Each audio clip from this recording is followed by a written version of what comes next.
जम्मू कश्मीर में बीजेपी के नए सदर की तकर्री आज हो सकती है। मौजूदा सदर रविंद्र रैना की दोबारा तकर्री का इम्कान है। जम्मू कश्मीर लद्दाख यूटी के बीजेपी सदर मुकर्रर हो सकते हैं। पार्टी सदर के तौर पर रविंद्र रैना हैं मुत्तफिका उम्मीदवार। जम्मू कश्मीर में रविंद्र रैना ने पार्टी के लिए बेहतर काम किए हैं। उम्मीद जताई जा रही है कि रविंद्र रैना को ही जम्मू कश्मीर का सदर का ओहदा उनके कामकाज को देखते हुए दिया जा सकता है।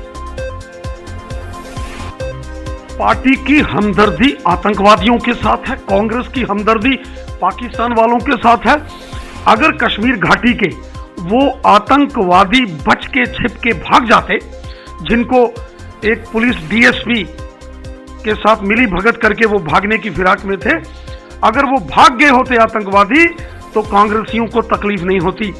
कांग्रेस पार्टी को इसलिए तकलीफ हो रही है कि जम्मू कश्मीर में आतंकवादी मारे जा रहे हैं, जम्मू कश्मीर में साजिश करने वाले मारे जा रहे हैं, जम्मू कश्मीर के अंदर आतंकवादियों का सफाया हो रहा है, पाकिस्तान को बुरी मौत मारा जा रहा है, अंतर्राष्ट्रीय स्तर पर पाकिस्तान की किरकिरी हो रही है। तकलीफ कांग्रेसियों को हो रही है।